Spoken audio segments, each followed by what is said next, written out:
এটা আমি আল্লাহ তাআলার ফয়সালা। এজন্য দোস্ত আমার, বাপ আমার, ব্যবসায়ী ভাই আমার, সবাইকে বলি, উপার্জনকারী যেভাবেই হোক, চাকরি, ব্যবসা, বিদেশ, কৃষি, ক্ষেত খামার, প্রতিটা নড়াচড়া, হাতের প্রতিটা স্পন্দন, চোখের প্রতিটা পলক, দিমাগ, ব্রেনের এক এক সেকেন্ডের ক্ষমতা রব্বে কারীমের দেওয়া। এমন মালিককে ভুলে যাওয়া, হায় চা দোকানদার, হায় চা দোকানদার, এক কাপ চা আর দুটা বন বিস্কিটের জন্য একত্তর বেচা কিনা করতে গিয়া সারাদিনে এক ওয়াক্ত নামাজ পড়তে পারেন না। অভিশাপ ওই জীবনের উপর, অভিশাপ ওই জীবন, লানত ওই জীবনের উপর, লানত। এক কাপ চা তোরে আল্লাহ ভুলাই দিছে, একটা বন রুটি তোরে আল্লাহ ভুলাই দিছে। বেটা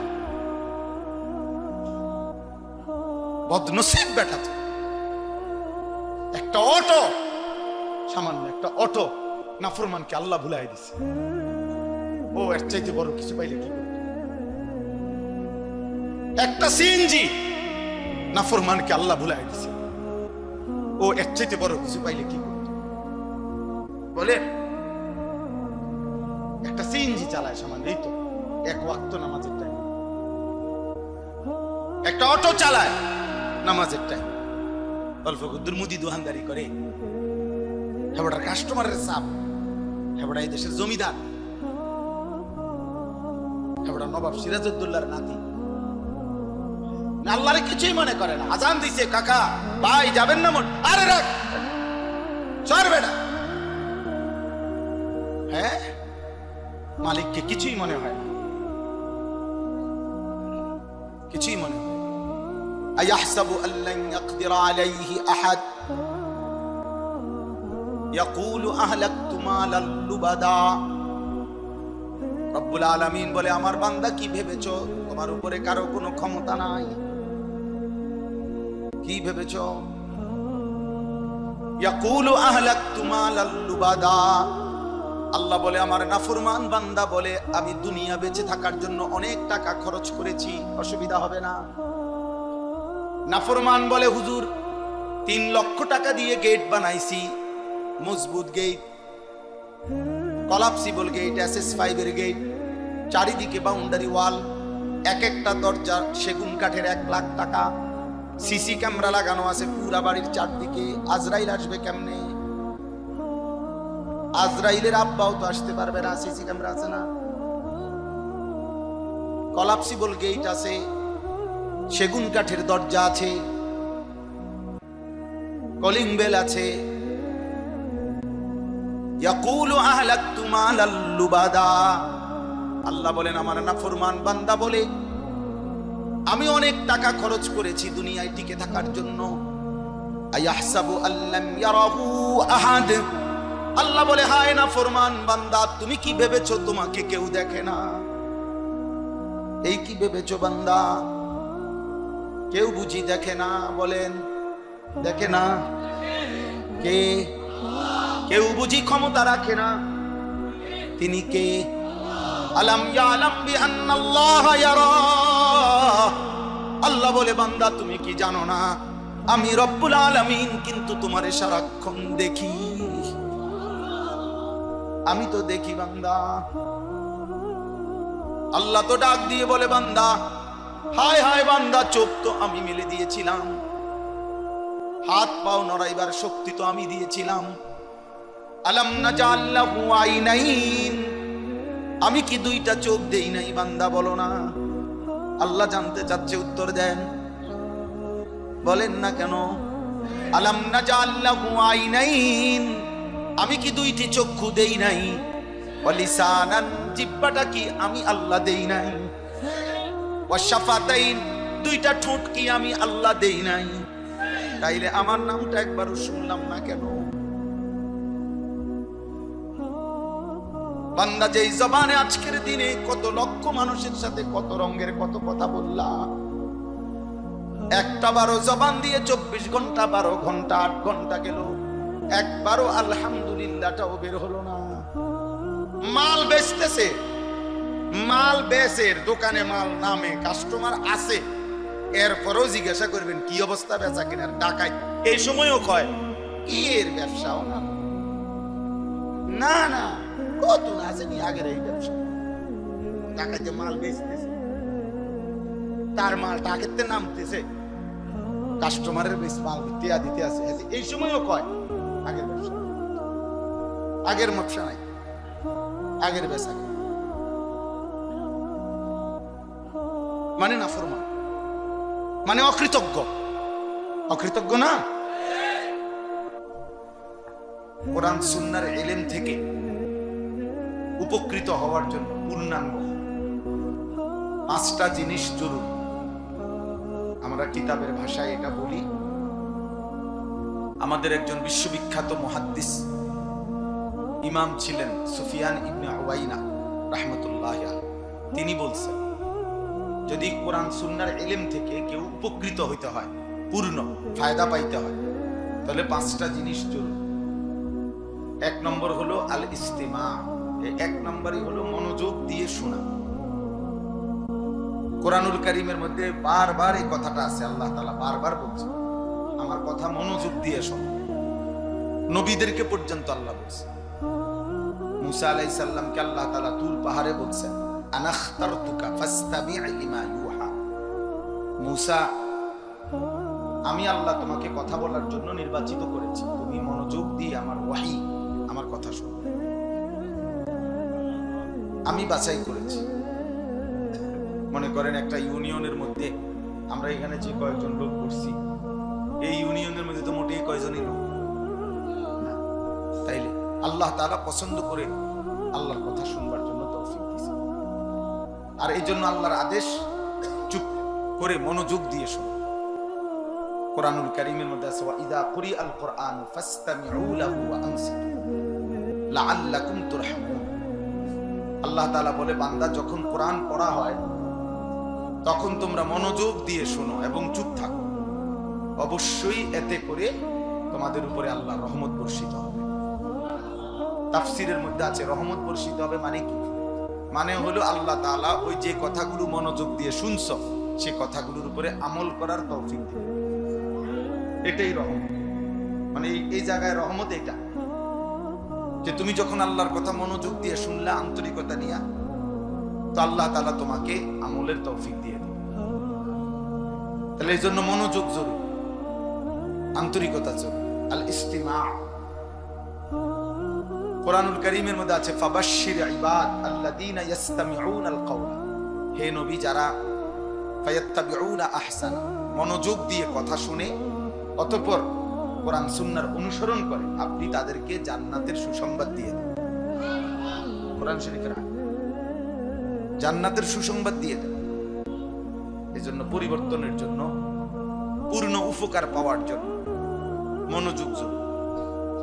একজন বক্তা আসলো গেল, গতানুগতিক ধারায় নিয়ম মাফিক একটা মাহফিল হলো, সবসময় করতে হয় দেখে এবারও করলাম।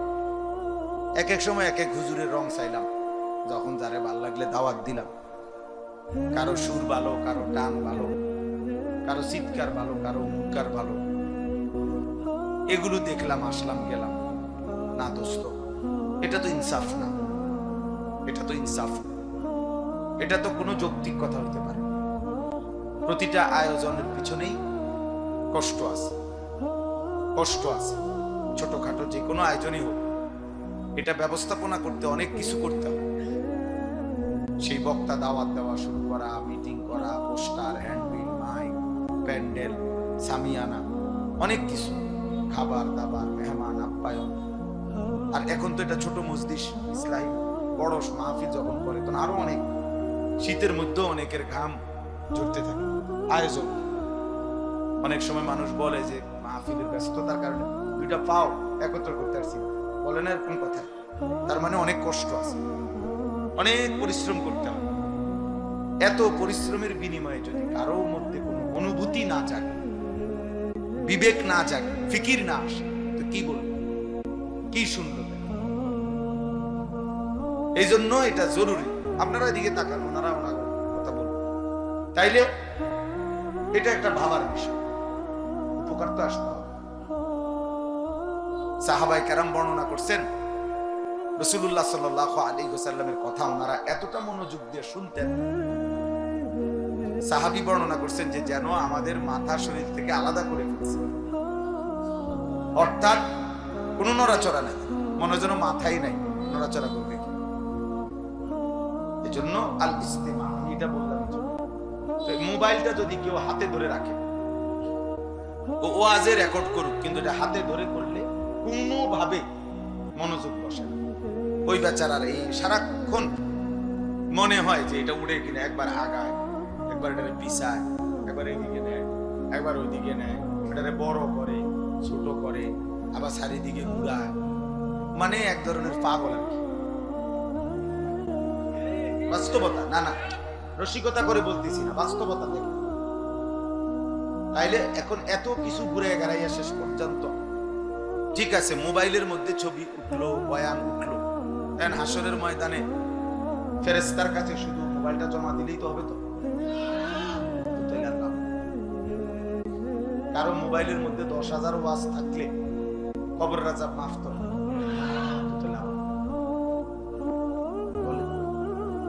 আমারে 10 লক্ষ মানুষ চিনলে আমার কবরের আযাব মাফ তো ফায়দা। এই জন্য দেখার বিষয় হলো আমার জন্য কি নিলাম, আমার হৃদয়ে কি আসছে, কলিজার মধ্যে কি আসলো, হৃদয়ে কি আসলো। আর এটা এই মোবাইল নিয়ে ঘোষণা করলে এই বদ অভ্যাস হইতে হইতে আমি গাড়ির থেকে নামছি। তো বলেন, গাড়ির থেকে নামলে একজন আলেম, তো এইটাও ছবি উঠার বিষয়, হাঁটতেছে এটা উঠানোর বিষয়, তাইলে বলেন এটা ভাবা উচিত ইনসাফের সাথে। আমি এনাইসা ইস্তেঞ্জার জায়গা খুঁজতেছি, উনি বলতেছে আবার ইস্তেঞ্জার জায়গা নেই, আবার ওইদিকে যাইতে বলতেছে। কারণ এর মধ্যে থেকেও সবাই হাত বাড়াচ্ছে মুসাফা করতে, তারপরে তো মেজাজ তো বোঝা উচিত উনি এখন কি অবস্থায় আছে। না, কিছু মানুষের অভ্যাস হলো যে মানে শুধু ছবি উঠা। আরে ভাইয়া, এই অসভ্য অভ্যাস, এই বদভ্যাস একদিন আমাদেরকে ফকির বানাবে, একদিন ফকির বানাবে, ফকির বানাবে। কত টাকা অনাদরে অবহেলায় আমরা এভাবে খরচ করে ফেলতেছি। আর গাজা ফিলিস্তিনের মজলুম ভাই, ছোট্ট বাচ্চা 12 কিলোমিটার পায়ে হেঁটে একটা রুটির জন্য হাত পাচ্ছে। একটা রুটি যখন মিলছে, রুটিটা নিয়ে যখন ফিরতেছিল, তো বুলেটের আঘাতে ওই ছেলেটার বুকটা ঝাঁঝরা হয়ে গেছে, এই রুটি হাতেই শহীদ হয়ে গেছে। ইমানদার মুসলমানের হালাত যখন এমন, আর আমার সন্তানরা অকাতরে বাবার কষ্টের মেহনতের উপার্জিত টাকা এইভাবে রাতকে রাত দিনকে দিন অনাদরে শেষ করে দিচ্ছে। এই জন্য বললাম এটা জরুরি বিষয়, সেটা আমার বিষয় না, আমি আয়োজক না, আমি হলো বলার দায়িত্ব। শোনা যায় না, না যায়, এটা তো আমার দায়িত্ব না, ঠিক আছে? আমার দায়িত্ব হলো বলা, আমি বলতে আছি, আমি বলতেছি না, এটা হলো আমি কথাই দিব না, তাইলে না আমার অপরাধ। আওয়াজ শোনা যায় বা না যায়, এটা ইন্তেজাম ওয়ালাদের ফিকির করবে। আচ্ছা চলেন, তাইলে আমার বলার উদ্দেশ্য, যে শুনতেছেন শুনুন। তাইলে আমার বলার উদ্দেশ্য হলো আল ইস্তেমা, মনোযোগ। নওজোয়ান ভাই, তোমাদের কাছে অনুরোধ ভাই, এটা এক ধরনের মানসিক বিকৃতি যে সারাক্ষণ মোবাইল ধরে থাকা, যে কোনো কানে যে কোনো কিছু দেখলেই। এই কয়দিন আগে আমরা অনেকেই জানি, আমি তো এই সাক্ষাৎকার নিজে দেখছি, যে লোকটার নোয়াখালীর, যার পরিবারের 7 জন ওই যে মাইক্রো যে পানি পড়ে গেছে, প্রবাসী লোকটা মারা গেছে না, তার পরিবার। আমি নিজে শুনছি, ওই ভাই কানতে কানতে বলছে যে আমি মাইক্রো পড়ে যাওয়ার পর সে তো বের হইতে পারছে, আমি কত চিৎকার করছি, কাকুতি মিনতি করছি মানুষের কাছে, শত শত মানুষ পারে দাঁড়ায়, সবাই শুধু ছবি উঠাইল, কিন্তু আমার সাথে কেউ একটু সহযোগিতা করল, সবাই ছবি উঠে। আমি একদিন দেখছি গৌরীপুর স্টেশনে একটা বাস পুড়ে যাচ্ছে, পুরাটা চলে যাচ্ছে, কমপক্ষে 200-500 মানুষ সবাই ছবি উঠাইতেছে। এই ছাড়া কারো বিবেকে, দিমাগে অন্য কোনো ফিকির। এটা মানবতা বলে? এটা বুঝি কথা হলো? তাহলে এইভাবে ধীরে ধীরে মনুষ্যত্ব, ইনসানিয়াত, হিউম্যানিটি, মানবতা দূর হয়ে যাবে। মানবতা দূর হয়ে যাবে। চা পাতা দিয়ে, রামবাদা দিয়ে মানুষ কোপায়, আর বাকিরা ছবি তোলে। বিপদগ্রস্তের পাশে দাঁড়াবার মতো লোক যে পরিমাণ, তার চাইতে 100 গুণ হলো ছবি উঠায়। আফসোসের বিষয়। তাহলে এটা একটা এক ধরনের নেশা। একটা সময় দেখবেন এইটা আমাদেরকে পাগল, বিকৃত মস্তিষ্ক বানায়। আপনারা যারা ছেলেরা, তোমরা খবর নিও ভাই, মোবাইলের এই যেমন আল্ট্রাসোনোগ্রাফি রুমে, আরে আল্ট্রা রুম যেখানে এক্সরে করায়, ওই রুমে রুগীরে ছাড়া স্বাভাবিক কেউ ঢুকতে দেয় না কেন? জিজ্ঞাসা করে দেখেন। আমি তো কয়দিন আগেও জিজ্ঞাসা করছি ইবনে সিনা হসপিটালে। অর্থাৎ এটার যে রশ্মিটা, আলোটা বিকিরণ হয়, অত্যন্ত মারাত্মক। এটা অন্য লোকরা এখানে দাঁড়ায় থাকলে তাদের ক্ষতিকর।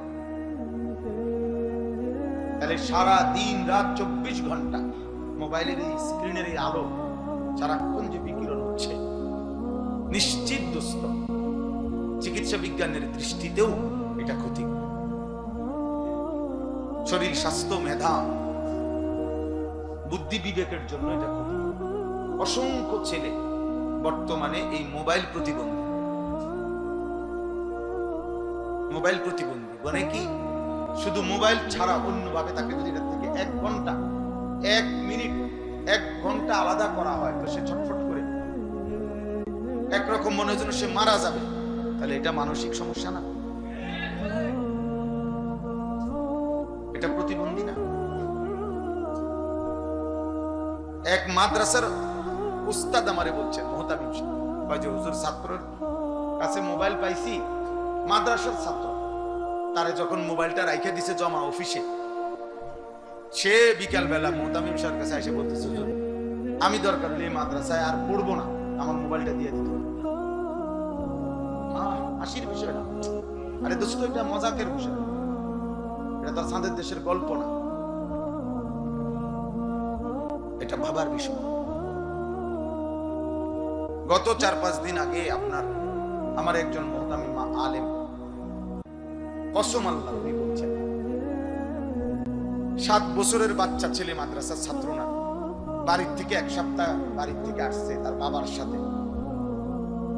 বলতেছে হুজুর বাবা সহ আসছে, যে বাবার হাতের বড় মোবাইলটা আপনার, এটা ওই ছেলের হাতে।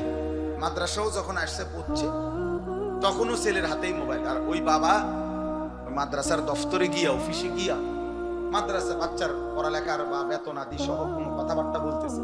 আর বাচ্চা এটা হাতে নিয়ে তার রুমে ঢুকছে, ঢুকে ঠিক তার সমবয়সী বাচ্চা, 7 বছর মাত্র বয়স।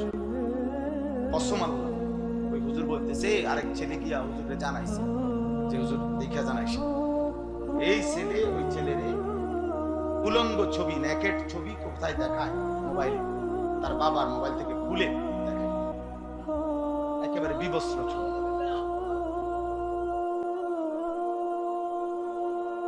দোস্ত একদিন শুনবা তো, সে তোমার ছোট ভাই। একদিন শুনবা হয়তো সে তোমার ছেলে।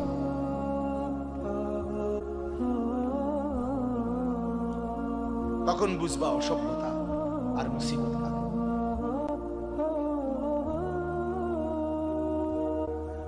কোন বাপ যখন শুনে তার মেয়ের অসভ্য বা বেহায়া কোনো কথা, আর পুরা সমাজ থেকে যখন লজ্জিত, তখন সেই বাবাই বুঝে যন্ত্রণা। কোন বাপ যখন দেখে তার ছেলে কোনো মেয়ে নিয়ে বাইকে গেছে, অথবা কোনো মেয়ের সাথে অপকর্মে ধরা খাইছে, তখন সেই বাবাই বুঝে তার কলিজার মধ্যে কি ব্যথা। এখন তুমি বুঝবা কেমন এটা? কোরআনুল কারীমের মধ্যে স্পষ্ট আয়াত আছে, সূরা নূরের। আমি ওই আয়াত থেকে এক অংশ থেকে আমি পড়ছি। আল্লাহ তাআলা বলছে, ইন্নাল্লাযীনা ইউহিব্বুনা আন তাশিআল ফাহিশা ফিল্লাযীনা আমানু লাহুম আযাবুন আলীমুন ফিদ দুনিয়া ওয়াল আখিরাহ। এদিকে তাকান, আপনারা এদিকে, আপনারা ওইগুলো তাকাই তো ঠিক করতে পারতেন না। আপনারা সবাই মিলে মাইক ঠিক করতে পারবেন? কথা বলেন না তো। তাহলে ভাই আপনি এদিকে সেদিকে তাকাইয়া কি করেন? ওরা পারলে ঠিক করুক, ওনারা তো চেষ্টা করতেছে ওনাদের মতো। আমরা সবাই বুদ্ধি দিলে হইব নি, তো লাভ কি? আর শুধু শুধু বুদ্ধি দিয়া, যেখানে প্রয়োজন নাই বুদ্ধি দরকার কি? ওনারা ফিকির করছে। তাহলে বললাম, আল্লাহ তাআলা বলেন যারা ইমানদার মুসলমানের সমাজে অশ্লীলতা ছড়িয়ে দেয়, অসভ্যতা ছড়িয়ে দেয়, বেহায়াপনা ছড়িয়ে দেয়, এটা পছন্দ করে, আল্লাহ তাআলা বলছে শোনো, আমি কিন্তু অবশ্যই তাদেরকে কঠোর শাস্তি দেব, ফিদ দুনিয়া ওয়াল আখিরাহ। সরাসরি কোরআন শরীফের আয়াত, দুনিয়াতেও আখিরাতেও। আল্লাহু ইয়ালামু ওয়া আনতুম লা তা'লামুন। কিন্তু শাস্তির ধরন, কাকে কিভাবে বেইজ্জতি করব, সেটা আমি আল্লাহ জানি, তোমরা জানো। সবার ধরন একরকম। সবার মাথা তুললে আসার দেওয়াটাই শাস্তি না? যে বাবার উঁচা মাথাটা ছোট হয়ে গেছে, এটা কি শাস্তি না? যে মায়ের উঁচু মাথাটা ছোট করে ফেলছে মেয়েটা, এটা কি বাবার মায়ের শাস্তি না? তাইলে যে স্বামী 26 বছর, 30 বছর, 20 বছর, 16 বছর বিদেশ করে, ওই বেচারা যখন মাথার ঘাম পায়ে ফেলে রক্ত পানি করে একটা একটা টাকা জমা করে বুকে বাইন্ধা যখন এই টাকাগুলো পাঠাইয়া 16 বছর পরে, 12 বছর পরে সেই স্বামী যখন শুনে, জানে তার স্ত্রী পরকীয়ায় আসক্ত, অন্য পুরুষের সাথে হারাম সম্পর্ক, ওই বেচারার মাথাটা তখন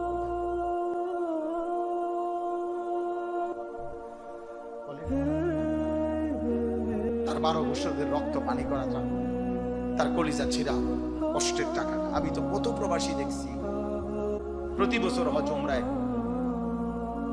আমি পুরা প্রবাসীদের রুমে রুমে যাই, প্রবাসী ছেলেদের সাথে আমি অনেক সম্পর্ক।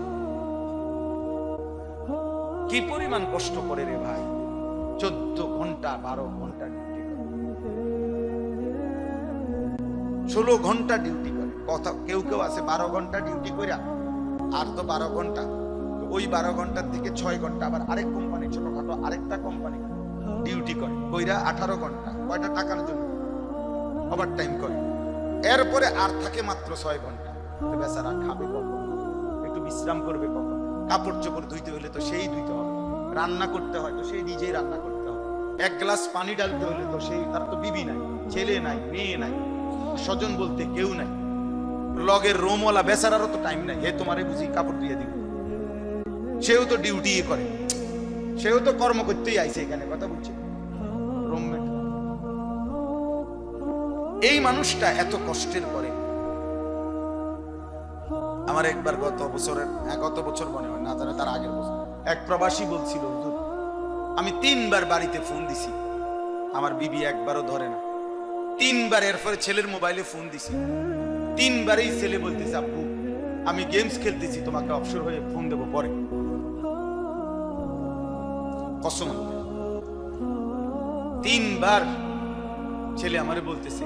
তৃতীয়বারের পরে উনি বলতেছেন আমি যখন আবার ফোন দিছি, আমার ছেলে আমার একটা ধমক দিছে, হুজুর বললাম না তোমাকে খেলতেছি গেমস, বলছি না তোমাকে অবসর হলে ফ্রি হলে ফোন দেবো, বারবার ফোন করতেছো কেন? ওই বাবা আমারে বলছে হুজুর আমি কাউরে না জানাইয়া পরে আমি নিজে টিকিট করে বাংলাদেশে আসছি। 5 তলা বিল্ডিং এ ভাড়া রাখতাম, গ্রামের বাড়িতে না রাইখা বাসা ভাড়া দিয়ে রাখছি। 5 তলার থেকে তারে হুজুর, ওই লোকে কইছে আমার, 5 তলার থেকে তারে সিঁড়ি দিয়া লাইতে নামাইছি, লাথি দিতে নামাইছি, নামাইয়া তার মারে সহ গ্রামের বাড়িতে দিয়া রাইখা এই বিল্ডিং ছেড়ে দিয়া তো আবার আইসা পড়ছি। লাগতো না আমার বিল্ডিং, সুখে যখন ভূতে কিলাইছে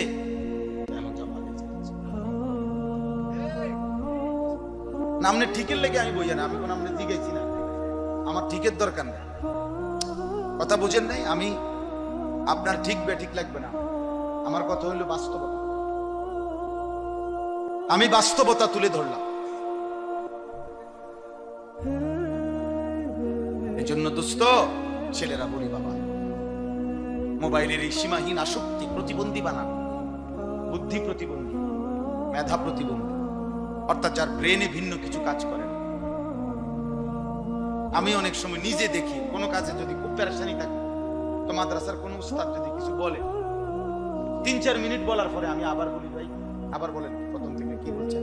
মানে এই 3-4 মিনিট কিছুই আমার ব্রেনে কাজ করে। তাহলে 24 ঘন্টা যার কলিজার ভিতরে নারী আসক্তি, ছবি, মোবাইল, এই বেচারাকে দিয়া পৃথিবীর উপকার কি হবে? আখিরাতের উপকার। ও নিজের সংসার পরিবারের জন্যই বা কি করবে? আখিরাতের জন্য বা কি করবে? নাই তো যে পরিমাণ জনগোষ্ঠী আমরা, আমাদের দুনিয়াবী উন্নতিও আরো হওয়ার কথা ছিল যদি আমরা পরিশ্রমী হইতাম। তো আমার ইমানদার তো হালালের উপরেও পরিশ্রম করে। আমার সন্তান তো 12 ঘন্টার মধ্যে বলতে পারবে না একটা সুতা। আমাদের অসংখ্য ছেলে, হায় হায়, এই নাফরমান গত 24 ঘন্টা, 12 ঘন্টা, 18 ঘন্টায় না আল্লাহকে একটা সেজদা দিল, না হাইওয়ান একটা সুতা এখান থেকে এখানে সরাইছে। মোবাইল ছাড়া, নারী ছাড়া, ছবি ছাড়া, জিনা ব্যভিচারের দৃশ্য ছাড়া, উলঙ্গ দৃশ্য দেখা ছাড়া, আর কতগুলো বাত মাছ আর পেশাব পায়খানা ছাড়া, এই অপদার্থ শত শত এমন লক্ষ লক্ষ তাগড়া যুবক, একটা রোগ নাই, সর্দি নাই, কাশি নাই, কোনো ব্যারাম নাই শরীরে, একদম সুস্থ সবল। কিন্তু এই হাইওয়ান, এই মানুষরূপী এই পশু 24টা ঘন্টা না আল্লাহকে একটা সেজদা দেয়, না দুনিয়ায় কোনো একটা উপার্জনের কাজ।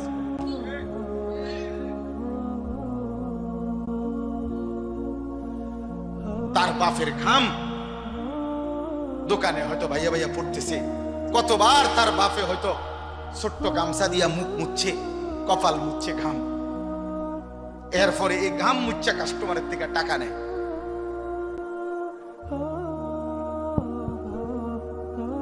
এবার ভালো হয়েছে, একদম আওয়াজ বন্ধ হয়ে গেছে। তখন তো আওয়াজের সমস্যা হয়েছে না, এখন ক্লিয়ার, এখন একবারে ক্লিয়ার, তো কোনো সমস্যা নেই।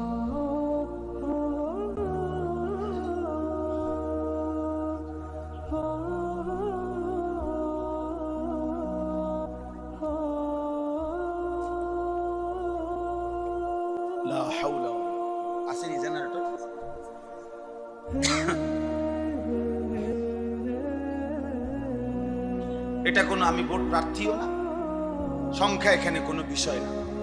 একজন হলে যে পরিমাণ গুরুত্ব, কসম আল্লাহ 1 লক্ষ হলেও একই গুরুত্ব। আল্লাহর কথা বলা আমাদের জিম্মাদারি, এটা গুনাহ জিম্মাদারি। কয়জন এটা আমার দরকার। নবী সাল্লাল্লাহু আলাইহি ওয়াসাল্লাম আল্লাহর কথা বলতেই থাকছে। আল্লাহ তাআলা বলছে, ইন আলাইকা ইল্লাল বালাগ, বন্ধু আপনার দায়িত্ব কেবল পূর্ণ রূপে পৌঁছে দেওয়া। নবীজি এর জন্য বিদায় হজ্জের মাঠে সাহাবাদেরকে জিজ্ঞেস করছেন, সাহাবারা বলো গত 23 বছরে আমি পুরো দিন পৌঁছাইছি কি? আল্লাহুম্মা হাল বাল্লাগতু, বলো আল্লাহকে সাক্ষী রেখে তোমরা, হাল বাল্লাগতু, আমি কি পৌঁছিয়েছি? সাহাবীদেরকে জিজ্ঞাসা করছে। সাহাবায়ে কেরাম বলছে, না, বাল্লাগতার রিসালা, আপনি আপনার রিসালতের দায়িত্ব শতভাগ পৌঁছিয়েছেন। আদাইতাল আমানা, আপনার উপরে আমানত আপনি আদায় করেছেন। নাসাহতাল উম্মাহ, আপনি উম্মতকে উত্তম নসিহত করেছেন। ওয়া কাশাফতাল গুম্মা, আপনি সমস্ত মিথ্যা, হারাম, নাফরমানির অন্ধকার ভেদ করে আলোকিত করে দিয়েছেন। ওয়া জাহাদতা ফি সাবিলি রাব্বিক, আপনি আপনার রবের পথে দিবা নিশি যুদ্ধ করেছেন, জিহাদ করেছেন। এরপরেই আল্লাহ কোরআনের আয়াত নাযিল করে বললেন, বন্ধু আমিও সাক্ষী, আল-ইয়াউমা আকমালতু লাকুম দীনাকুম, আমি আপনার দ্বীন পূর্ণ করে দিলাম। আমিও যা চাইছিলাম তা পূর্ণ করলাম, আপনিও যা বলার তা পূর্ণ বললেন। এজন্য দোস্ত, পৌঁছানো জিম্মাদারি। হেদায়েত মিলবে কয়জনের কপালে, পরিবর্তন হবে কয়জন, এটা শুধুই আল্লাহর ফয়সালা, শুধুই আল্লাহর ফয়সালা, শুধুই আল্লাহর ফয়সালা, শুধুই আল্লাহর ইচ্ছা, আল্লাহ তাআলার দয়া। এখানে কারো কোনো হাত নাই। কারো কোনো নবীরও না, কোনো আউলিয়ারও না, কোনো আলেম, কেউর হাত নাই। একক শুধু আল্লাহর হাতে। তিনি ফয়সালা দেবেন কে আল্লাহর দিকে ফিরবে আর ফিরবে না। ইন্না রাব্বাকা হুয়া আ'লামু বিমান দাল্লা আন সাবিলিহি ওয়া হুয়া আ'লামু বিল মুহতাদিন। কোরআনে আছে, আল্লাহ বলছে নিশ্চয়ই আপনার রব আল্লাহই জানেন কে আল্লাহর রাস্তা থেকে পথভ্রষ্ট হবে, আর তিনিই ভালো জানেন কে হেদায়েতের উপরে। কোরআন শরীফের এই কথা একাধিকবার আল্লাহ। আপনার দায়িত্ব উদউ, আপনি দাওয়াত দেন। আপনার দায়িত্ব ফাস্তাকিম কামা উমিরতা, আমি আল্লাহর আদেশের উপর আপনি মজবুত থাকুন, আপনি বলতে থাকেন। যাই হোক, তো আমি এই শুরু করলাম এই কথার থেকে ভাব। রাত যেহেতু হয়েছে, আমরা লম্বা করতে চাচ্ছি না। আপনারা সারাদিনের ব্যস্ত মানুষ। আমার বলার উদ্দেশ্য হলো যে আল ইস্তেমা, ওই কথার থেকে আমি চলে গেছিলাম। মনোযোগ দিয়ে আল্লাহর কথা শুনতে হয়। সবার কাছে অনুরোধ, ছেলেরা, বাবা, তোমরাও দোস্ত, তুমি তোমার উপরে একটা মিনিট ভাই। সারাদিনে 1 মিনিট তোমার অন্য কিছু করতে মন চায় না, এটা আসলে সুস্থ জীবন না দোস্ত, এটা প্রতিবন্ধী। সারাক্ষণ নারী দেখলে, ছবি দেখতে, এই মোবাইল টিপতে, অস্থির দৃশ্য দেখতে, ফালতু বেহুদা সময় নষ্ট করা যার কাছে ভাল লাগে, এই স্বাভাবিক মানুষ এটা অসুস্থ। কোন মানুষের 24 ঘন্টা বিনোদন এটা হইতে পারে। কোন মানুষ, তার স্ত্রী যদি একেবারে পৃথিবীর অপরূপ সুন্দরী হয়, একেবারে পৃথিবীর সবচেয়ে বড় সুন্দরী তার বউ, এরপরও মানুষ, সুস্থ স্বাভাবিক কোন মানুষ 24 ঘন্টা বেডির লগে শুয়ে থাকে। কথা বুঝেন নাই আপনি? এটা হতেই পারে না, এটা হতেই পারে না। এটা সুস্থ মানুষের কিনা কাজ। স্বাভাবিক মানুষ এমন হতে পারে।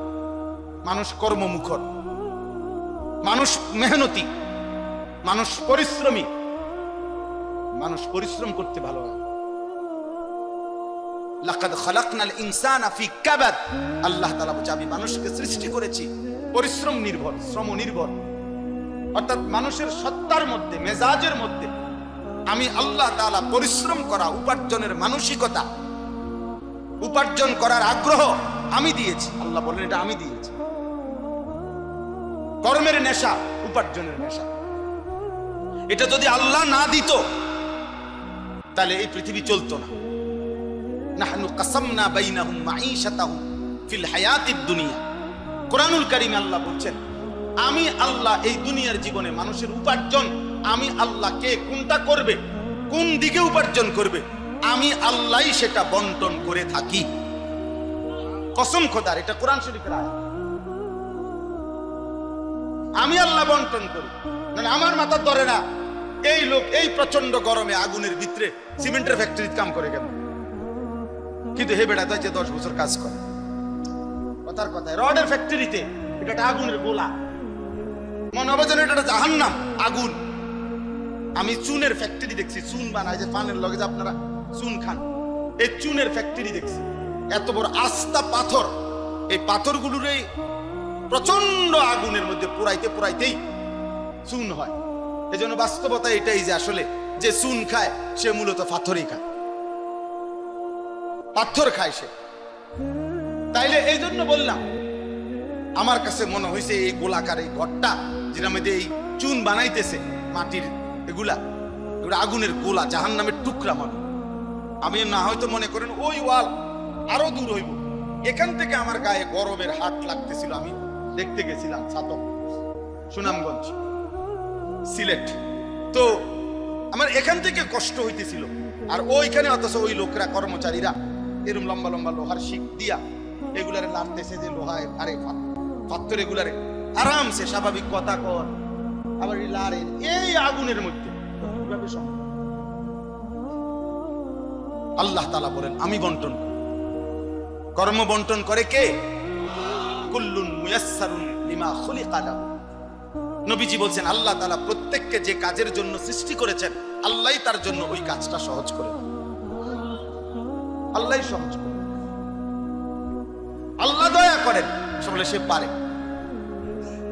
আমি জীবনে একবার বিশ্ব ইস্তেমার মাঠে, ইস্তেমার মাঠ তৈরি হইতেছে, মাটি কাটতে চাইছিলাম।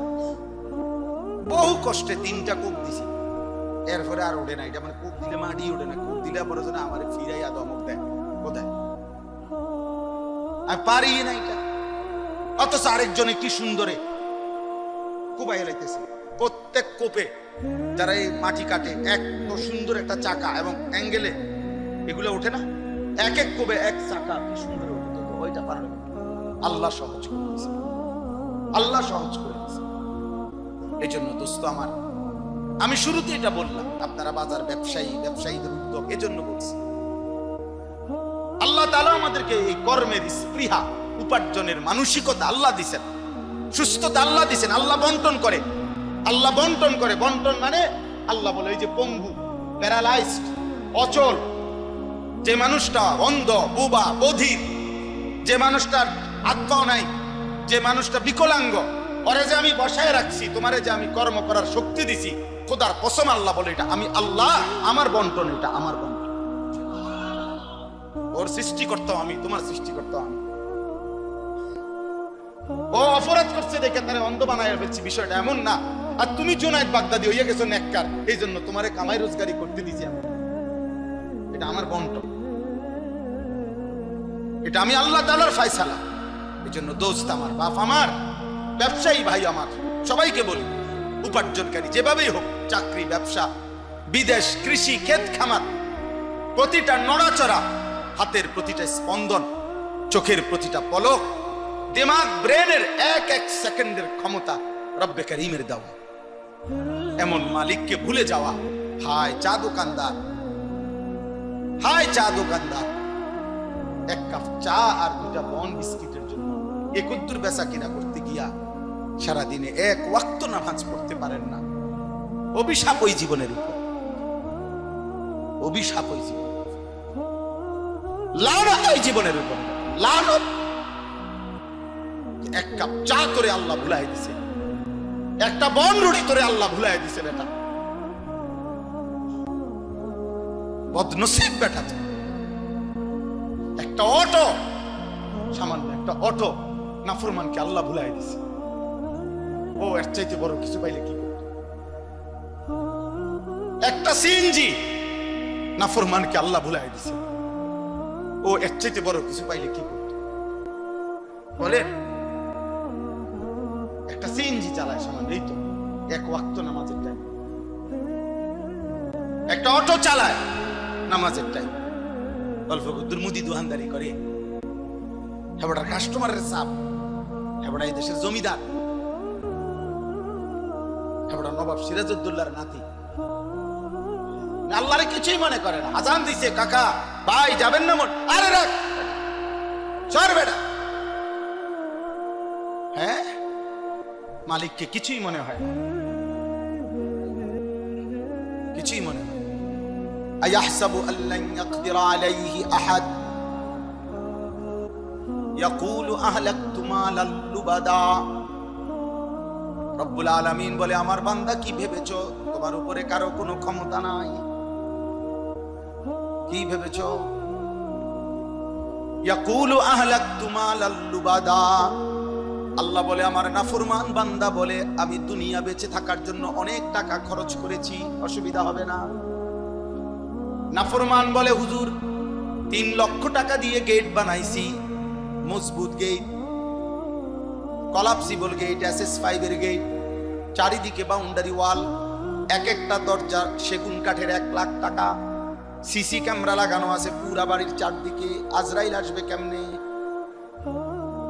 আজরাইলের আব্বাও তো আসতে পারবে না, সিসি ক্যামেরা আছে না। কলাপসিবল গেট আছে, সেগুন কাঠের দরজা আছে, কলিং বেল আছে। ইয়াকুলু আহলাকতু মালাল লুবাদা। আল্লাহ বলেন, আমার নাফরমান বান্দা বলে, আমি অনেক টাকা খরচ করেছি দুনিয়ায় টিকে থাকার জন্য। আয়াহসাবু আল্লাম ইয়ারাহু আহাদ। আল্লাহ বলে, হায় নাফরমান বান্দা, তুমি কি ভেবেছো তোমাকে কেউ দেখে না? এই কি ভেবেছো বান্দা? কেউ বুঝি দেখে না? বলেন, দেখে না? কে? কেউ বুঝি ক্ষমতা রাখে না? তিনি কে? আলাম ইয়ালাম বিআন্নাল্লাহা ইয়ারা। আল্লাহ বলে, বান্দা তুমি কি জানো না আমি রব্বুল আলামিন কিন্তু তোমারে সারাক্ষণ দেখি, আমি তো দেখি বান্দা। আল্লাহ তো ডাক দিয়ে বলে, বান্দা হায় হায় বান্দা, চোখ তো আমি মেলে দিয়েছিলাম, হাত পাও নড়াইবার শক্তি তো আমি দিয়েছিলাম। আলাম নাজাল লাহু আইনাইন, আমি কি দুইটা চোখ দেই নাই বান্দা বলো না? আল্লাহ জানতে চাচ্ছে, উত্তর দেন, বলেন না কেন? আলাম নাজাল লাহু আইনাইন, আমি কি দুইটি চক্ষু দেই নাই? ওয়ালিসানান, জিহ্বাটা কি আমি আল্লাহ দেই নাই? ওয়াশাফাতাইন, দুইটা ঠোঁট কি আমি আল্লাহ দেই নাই? তাইলে আমার নামটা একবারও শুনলাম না কেন? বান্দা যেই জবানে আজকের দিনে কত লক্ষ মানুষের সাথে কত রঙের কত কথা বললা, একটা বারো জবান দিয়ে 24 ঘন্টা 12 ঘন্টা 8 ঘন্টা গেল, একবারও আলহামদুলিল্লাহটাও বের হলো না। মাল বেচতেছে, মাল বেচের দোকানে মাল নামে, কাস্টমার আছে, এরপরও জিজ্ঞাসা করবেন কি অবস্থা বেচা কেনার, টাকায় এই সময়ও কয় এর ব্যবসাও না, না না কত আসেনি আগের এই ব্যবসা, টাকাতে মাল বেচতেছে, তার মাল টাকাতে নামতেছে, কাস্টমারের বেশ মাল টিয়া দিতে আছে, এই সময়ও কয় আগের ব্যবসা, আগের ব্যবসা নাই, আগের বেচা মানে না ফরমান, মানে অকৃতজ্ঞ, অকৃতজ্ঞ না। একবারও আলহামদুলিল্লাহ শব্দটা কেমন আছে? কি এর বালা, আমরার একটা বালা, কোন রকম বাদ দুগে খাইয়ে উঠতে দাও, কোন রকম আহারে কোন রকম দুগা ভাত খাইয়ে যার ঘুম আসে নিরিবিলি, এমন লক্ষ কোটি মানুষ যারা হাজার কোটি টাকার মালিক, 50 আইটেমের তরকারি দিয়া ভাত খাইয়াও তার ঘুমাইয়ে না সারা রাত, আর তুই বেটা আলুর ভর্তা দিয়া ডাল দিয়া সারাটা রাত ঘুমাইতে পারলি, খোদার শুকর আদায় করা উচিত বেটা। এত সামান্য খাইয়া এমন সুন্দর ঘুমাইতে আসছ, এর জন্য কি মালিকের শুকর আদায় করা উচিত না? এ কির বালা, কির বালা। আল্লাহ আমাদেরকে বুঝ দান করে। আমার বাপ, আল্লাহকে ভুললে হবে না রে বাপ। রিজালুল্লাহ তুলহিহিম তিজারাতুন ওয়ালা বাইউন আন যিকরিল্লাহ ওয়া ইকামিস সালাহ ওয়া ইতাইজ যাকাহ ইয়াখাফুনা ইয়াওমান তাতাকাল্লাবু ফীহিল কুলুবু ওয়াল আবসার। রব্বুল আলামিন বলে, তারাই মানুষ যাদের ব্যবসা এবং বেচা কিনা, উপার্জন, চাকরি, কামাই, রোজগারি, যে কোনো পেশাই অবলম্বন করুক না কেন, 4টি জিনিস যারা ভোলে না তারাই কেবল মানুষ, বাকিগুলোও মানুষ। সাফ কথা, 4টি জিনিস ভোলে না যে খোদার কসম রব বলছে সেই কেবল মানুষ। 1 নাম্বার যিকরুল্লাহ, আল্লাহর জিকির। 2 নাম্বার ইকামুস সালাহ, 5 ওয়াক্ত নামাজ। 3 নাম্বার ইতাউজ যাকাত, বছর শেষে হিসাব করে সম্পদের যাকাত। 4 নাম্বার ইয়াখাফুনা ইয়াওমান তাতাকাল্লাবু ফীহিল কুলুবু ওয়াল আবসার, মানে আখিরাত, হাসরের মাঠ। ভুলে না, ভাবে, ভয় করে। যে আল্লাহর জিকির বলে না সে মানুষ, যে 5 ওয়াক্ত নামাজ বলে না সে মানুষ, যে বছর শেষে সম্পদের যাকাত দিতে ভুলে না সে মানুষ, আখিরাতকে যে ভুলে না সে মানুষ।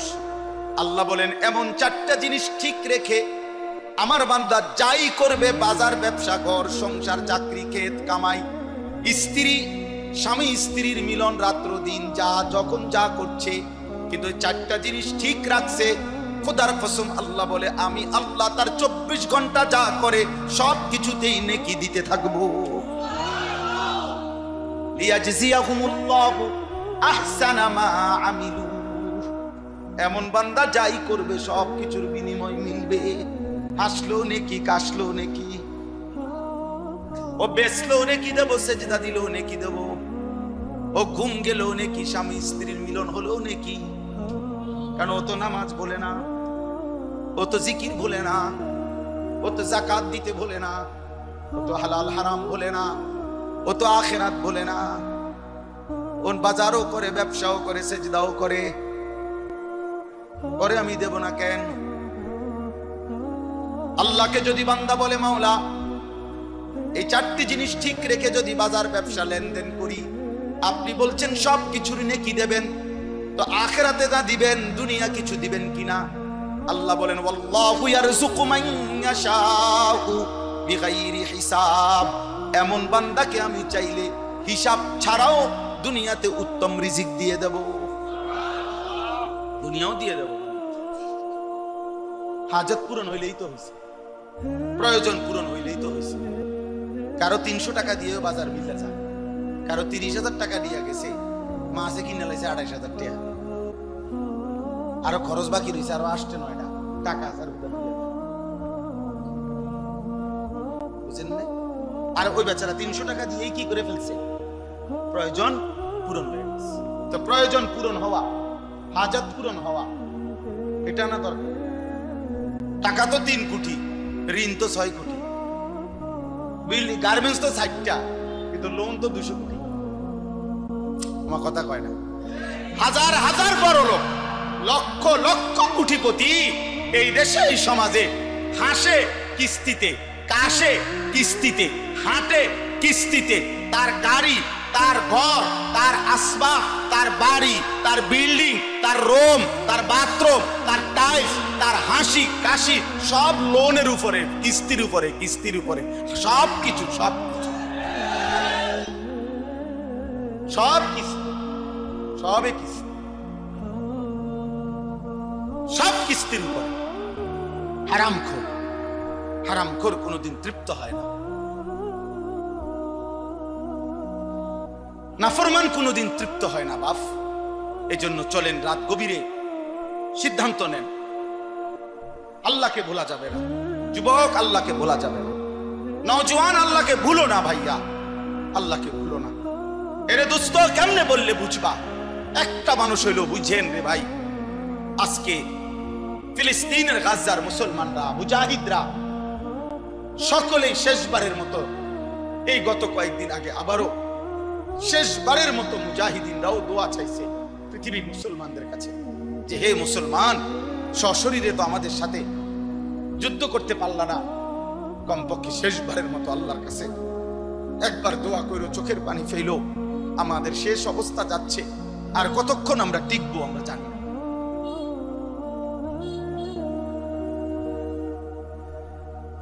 বুঝছেন নি বন্ধু? শেষবারের মতো দোয়া চাইছে।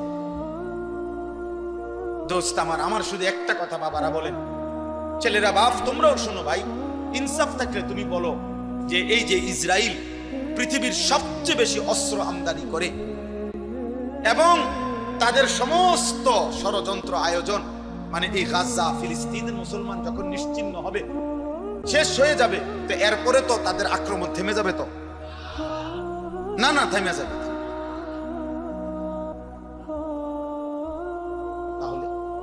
তাহলে প্রিয় ভাই বলো, তাইলে দোস্ত আমার বলো, তোমার নিরাপত্তা কে দিল? রাত নাই, দিন নাই, একটা সেজদা দেয় না, এক ওয়াক্ত নামাজ পড়ে না, সারা দিন সারা রাত মোবাইলে নারী ছবি, অশ্লীল দৃশ্য আমরা দেখতেছি, হারামের উপরে আছি। বয়স্ক মানুষ বুড়া হয়ে গেছে, আরে চাচা আপনি 60 বছর, আপনি এখনো টেলিভিশনের মধ্যে বসা বসা নর্তকীর ছবি দেখেন, নাটক সিনেমা দেখেন। আরে বেশরম বুড়া, লজ্জা হবে কোন দিন? আর এই বুড়া চাচা, শরম হবে কোন দিন তোমার? 60 বছরও বেড়ি দেখার অভ্যাস নাই, 60 বছরও বিড়ি খায় মানুষ, 60 বছরও কথায় কথায় গালি দেয়, 60 বছরও কিস্তি নেয়। গুনাহ ছাড়বেন কোন দিন? কথা বলে না, গুনাহ ছাড়বে কোন দিন? এমন বুড়া মানুষ এখনো প্রত্যেক দিন মনে হচ্ছে অফিস টাইম সাদোয়ানে বসা, যেন ডিউটিও না, সরকারি চাকরি, 2-4-5 ঘন্টা নারী ছবি, নাটক, সিনেমা। আর জিজ্ঞাসা করবেন খবরে না কদ্দুর শুনি, কদ্দুর খবর নেই, গপ মারেন, কদ্দুর খবর শুনেন, তো খবর কি মানুষে চোখ দিয়েই শুনে? মানুষ কি চোখ দিয়ে নি শুনে? কি দিয়া? তো তা আপনি যে সাইয়ার হোসেন বেড়ি দিকে আপনি না বলে খবর শুনি, তো আপনি দোকানের উল্টা দিকে বসেন, আপনার কানে শুনলেই তো হয়েছে খবর, আপনি এদিকে ফিরে বইয়েন। বোঝেন নাই আমার কথা? আপনি না বলে খবর শুনতে গেছেন, তো শুনলে তো কানে যথেষ্ট, শুনবার জন্য তো দেখতে হয় না। কথা বলেন না তো? আপনি এদিকে ফিরে বই, হ্যাঁ ওইদিকে ফিরে দিলাম না, বইবেন কয়দিন আমরা দেখি, হ্যাঁ এরপরে বলবো কি ও আর কিছু না, একটু লাইরা ছেড়ে দাও না, লাইরা ছেড়ে দাও, এত অসভ্য কিছু আসেনি দেখাও, লাইরা ছেড়ে নলে আর কি দেখাইবে? এর চাইতে জঘন্য খারাপ কিছু আর নাই তো কি? নাউযুবিল্লাহ। যদি কারো লজ্জা লাগে, যদি বলেন মুরব্বী মানুষের বুঝি মানুষ এডি কয়, তো আপনি ছেড়ে দেন, তাহলে আমাদের কইতাম না। কথা বলেন না কেন? আর যদি বলেন আমি এটা করি না, তো আমি কি আমাদের বলছি, তো আপনি চেতেন কেন? কথা বলেন না কেন? আপনারা কি বলছি? তো আপনি ভালো হইলে তো আমার অসুবিধা কি? আপনারা তো বলি না। আর যে এই পরিমাণ বদভ্যাস, উনি ছাড়বে না কেন? আমরা চাই আমার চাচা যেন হয় জান্নাতি, দাদা যেন হয় জান্নাতি, সন্তান যেন হয় জান্নাতি, স্ত্রী যেন হয় জান্নাতি। এক মুমিন কি এটা চাইবে না? ইমানদারের চাওয়া তো এটা, পুরা ফ্যামিলি জান্নাতি হওয়া, পুরা পরিবার জান্নাতি। নাহলে আমরা দাদার জন্য দোয়া করাই কা? যদি দোয়া করে দেন আমার দাদার লাগিয়া, আল্লাহ যেন আমার দাদারে মাফ করে দেয়। আমার আব্বার জন্য দোয়া করেন, আমার চাচার লাগিয়া, তো চাচা মারা গেছে, দোয়া করেন। আমরা দোয়া করাই না? তার মানে আমরা প্রত্যেকে চাই আমার দাদা, চাচা, মামা, ফুফা, খালু, আমার ভাই, বোন, স্ত্রী, সন্তান সবাই জান্নাতি হোক, এটা আমরা চাই না? তো তার জন্য কি কোনো উদ্যোগ নিতে হবে না? কোনো চেষ্টা করতে হবে না? আল্লাহ আমাদেরকে তৌফিক দান করেন। এর জন্য আজকে আপনাদের কাছে আমার অনুরোধ, বাপ আমার অনুরোধ সারা পৃথিবীর মজলুম মুসলমানের দিকে তাকাইয়া, রক্ত স্নাত মুসলমানের রক্ত মাখা দেখার দিকে তাকাইয়া মনে রাখেন এই আঘাত আমাদের উপরও আসতেছে।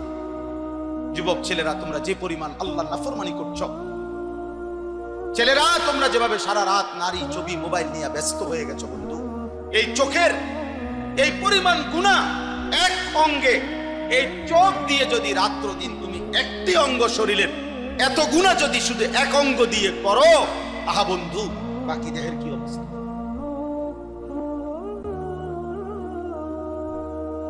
বাকি দেহের হালাত বলেন। এজন্য একটা ছেলে হলেও মনে রাখো, এই জীবন সুন্দর না। নারী ছবি, মোবাইল, অশ্লীল দৃশ্য, বন্ধুদের আড্ডা, চুলের ফ্যাশন, মোটর সাইকেলের ঘোরা, আর এই হারামের মধ্যে 24 ঘন্টা পড়ে থাকা, এত পায়খানার মধ্যে পড়ে থাকা, এত পেশাবের ডিপু পায়খানার টাঙ্কির মধ্যে পড়ে থাকা, আহারে বদনসিব, ওইখান থেকে তো উঠতেই পারছো না। কোরআন শরীফে আছে জাহান্নামী, কোরআনুল কারীমে আছে বাবা জাহান্নামী, জাহান্নামের আগুন কিন্তু সাগরের মতো। আগুনের সাগরে যখন জাহান্নামী সাঁতার কাটতে কাটতে এরকম পারে আসবে, কুল্লামা আরাদু আন ইয়াখরুজু মিনহা, কোরআন শরীফে আছে আল্লাহ বলেন জাহান্নামী যখন আগুনের সাগর পার হয়ে পারে আসবে, এখান থেকে উঠে যাইতে, আগুন থেকে, জাহান্নাম থেকে উঠতে, উঈদু ফিহা, কসম আল্লাহর, ফেরেশতা আবার লাথি দিয়া জাহান্নামের মাঝ বরাবর ফেলে দিবে। কুল্লামা আরাদু আন ইয়াখরুজু মিনহা উঈদু ফিহা কুল্লামা নাদিজাত জুলুদুহুম বাদদালনাহুম জুলুদান গায়রাহা। আল্লাহ বলে জাহান্নামীর দেহের প্রতিটা চামড়া প্রত্যেক সেকেন্ড সেকেন্ড জ্বলে পুড়ে ছাই হবে, তৎক্ষণাৎ নতুন চামড়া আবার হয়ে যাবে। ইন্নাল মুজরিমিনা ফি আযাবি জাহান্নামা খালিদুন। আল্লাহ বলে নিশ্চয়ই নাফরমান পাপী জাহান্নামের আযাবের মধ্যেই থাকবে চিরস্থায়ী। লা ইউফাত্তারু আনহুম, কসম বন্ধু আল্লাহ বলেন এক সেকেন্ডের জন্য বিরতি হবে না। অহুম ফীহি মুবলিসুন, আল্লাহ বলে জাহান্নামী 24 ঘন্টা বিষণ্ণ, মলিন, বিমর্ষ চেহারা নিয়েই থাকবে। লক্ষ কোটি বছরে কখনো এক সেকেন্ডের জন্য হাসি ফুটবে না। বন্ধু আমার ক্যান্সার রোগী, যে জানে আর মাত্র 20 দিন বাঁচবে, হতে পারে হসপিটালে তার মুখেও কখনো কোনো কারণে হাসি আসতে পারে, পারে না? কোনো কারণে কোনো কথা হয়তো কি হাসতে পারে, হোক সে জানে মৃত্যু তার সামনে, কিন্তু তবুও হাসতে পারে। কিন্তু আল্লাহ বলে জাহান্নামী কোনদিন 1 সেকেন্ডের জন্য তার মুখে হাসি ফুটবে না। ওমা যালামনাহুম ওয়ালাকিন কানু হুমুজ জালিমিন। আল্লাহ বলেন জাহান্নামী চিৎকার করবে আর আল্লাহ বলবে আমি তোমার উপরে জুলুম করি নাই বান্দা, তুমি নিজেই জুলুম করেছো। দুপুর 1টা বাজে জোহরের আজান হয়েছে, বিকাল 4:30 বাজে আবার আসরের আজান হয়েছে, 3.5 ঘন্টা। 10 রাকাত নামাজ পড়তে বান্দা 3.5 ঘন্টা লাগে না? লাগে। তাহলে আমি তো সময় দিছিলাম, আমি তো জুলুম করি নাই। এমন যদি হতো নামাজ হলো 10 রাকাত, সময় দিছি 2 মিনিট, তাইলে না তুমি বলতা জুলুম করছি? বলেন ফজরের নামাজ 4 রাকাত, সময় দিছে 1 ঘন্টা, জুলুম করছে আল্লাহ? তাহলে এমন যদি হইতো নামাজ 4 রাকাত, সময় হলো 30 সেকেন্ড, তাইলে না জুলুম হইতো? আল্লাহর জন্য বলবে নাই তুমি করেছো। আল্লাহ আমাদেরকে হেফাজত করেন। অতএব আজকে এই শেষ কথা আমার এটা, চলেন একটা কথা আমি অনুরোধ করছি, জওয়ান বুড়া, আমি আপনি নারী পুরুষ আমরা সবাই এই চোখ হেফাজত করা বর্তমান সময়ের গবেষক, ইসলামী বিচক্ষণ পণ্ডিত এবং সর্বলাইনের একটা বড় বিষয়। সবার কথা যে মানুষের তার চোখ, এই মোবাইলকে বিশেষ করে অসংযত ব্যবহারে 24 ঘন্টায় বেশি সময় এই চোখকে গুনাহের দৃশ্য, হারাম দৃশ্যের মধ্যে ব্যয় করাতে আজ আমাদের সবকিছুর মধ্যেই নিয়ন্ত্রণ হারা। নিয়ন্ত্রণ আন্দোলন তো করা যাবে, আরো মিছিল মিটিং করা যাবে রে বন্ধু, আরো বহুত কিছু, বহুত স্লোগান, বহুত হুঙ্কার ধুঙ্কার, বহুত কিছু হবে। কিন্তু আল্লাহর কসম, আল্লাহর কসম, আল্লাহর কসম, ওই আসমানওয়ালা রব যদি শান্তি না দেয়, নিরাপত্তা না দেয়, মাখলুকের কাছে কোনো নিরাপত্তা নাই। মাখলুকের কাছে, মানুষের কাছে কি নাই?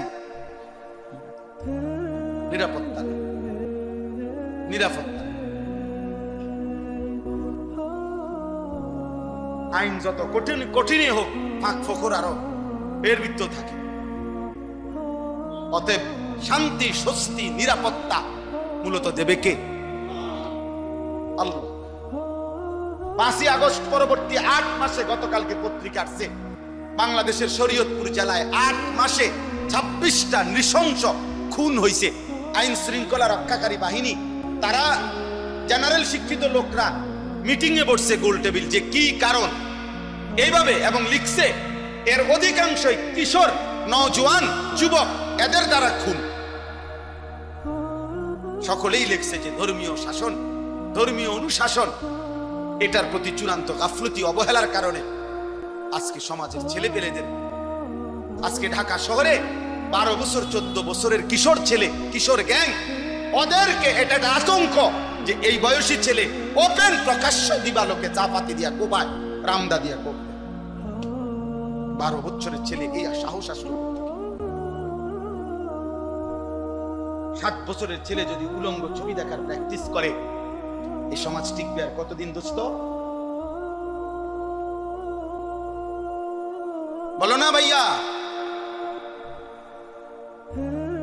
বুঝেন নাই চাচা? 16 বছরের ছেলেটা যদি বাবা এই মাত্র এত কম বয়সে যদি এত নারী, এত উলঙ্গ দৃশ্য, এত ছবি, এত জিনা ব্যভিচারের দৃশ্য যদি এত কম বয়সে এভাবে দেখ খেলায়, তে বাকি জীবনটা করবে কি? তারে সুখ দিবে কি?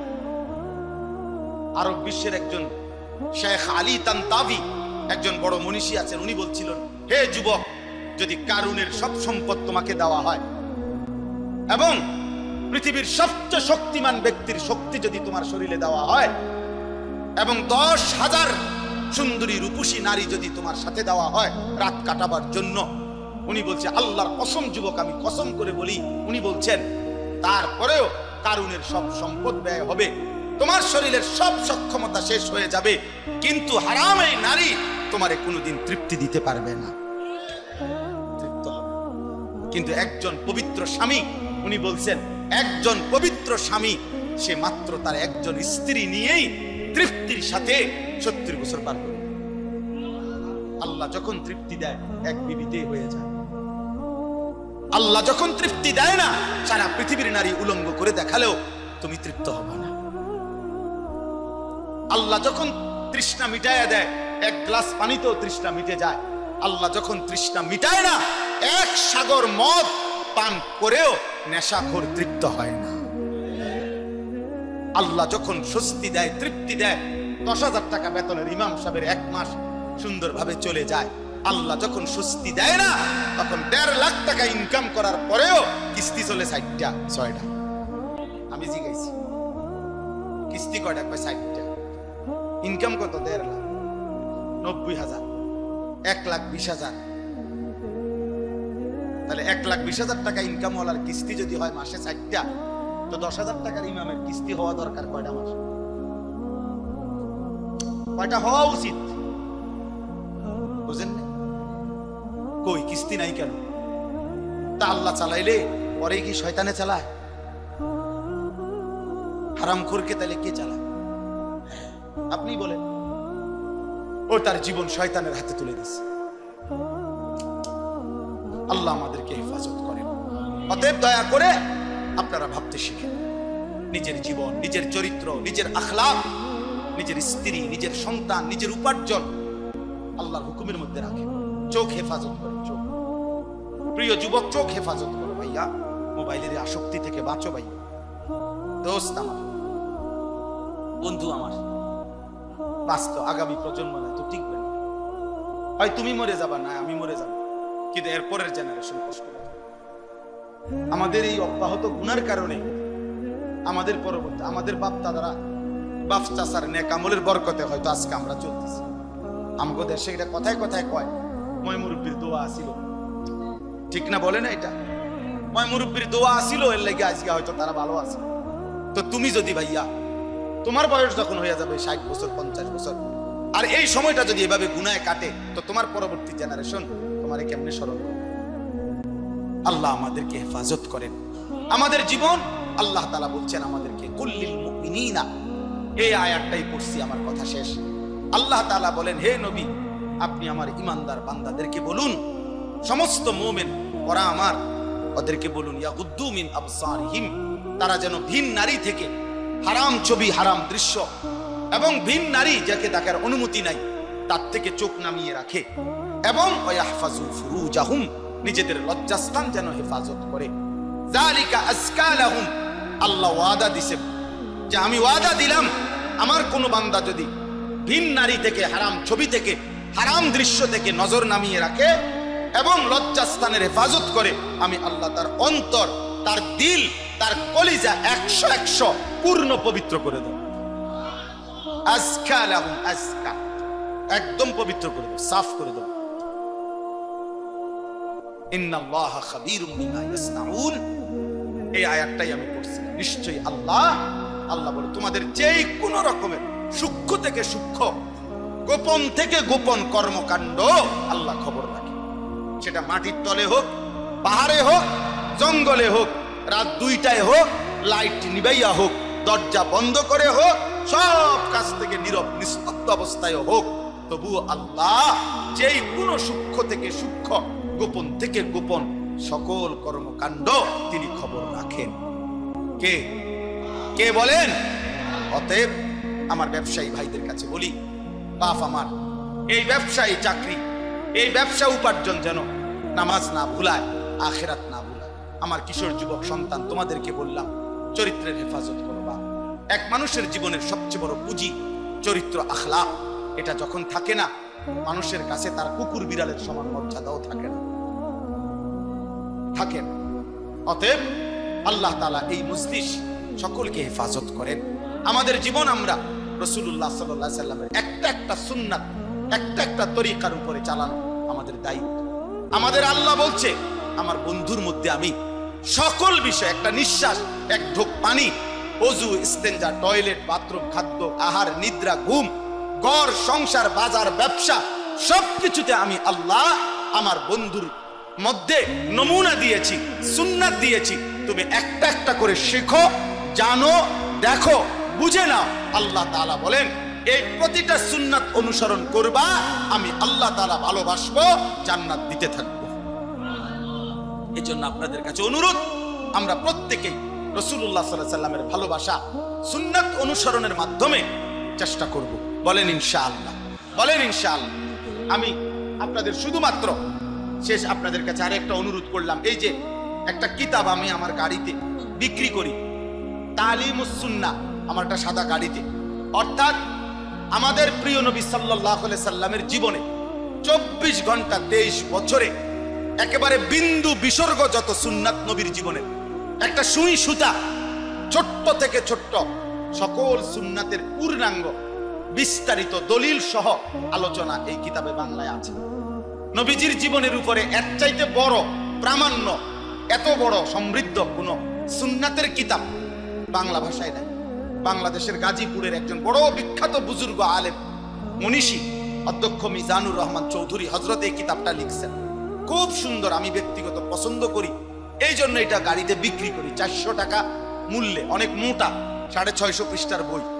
যাওয়ার সময় কারো সুযোগ হলে, ঘরে আগে এক সময় মুসলমানের ঘরে ঘরে মুকসিদুল মুমিনিন বই থাকতো, আপনার মানুষ পড়তো, বেহেশতি জাউর পড়তো, আপনি ঘরে রাখলে আপনার বিবি, বাচ্চা, স্ত্রী, সন্তান, নাতি নাতি ওরা পড়বে, নিজে পড়বেন। একটা একটা সুন্নত যদি আমল করতে পারেন, জান্নাতের পথে আগায় যাবে। আল্লাহ তাআলা তৌফিক দান করেন।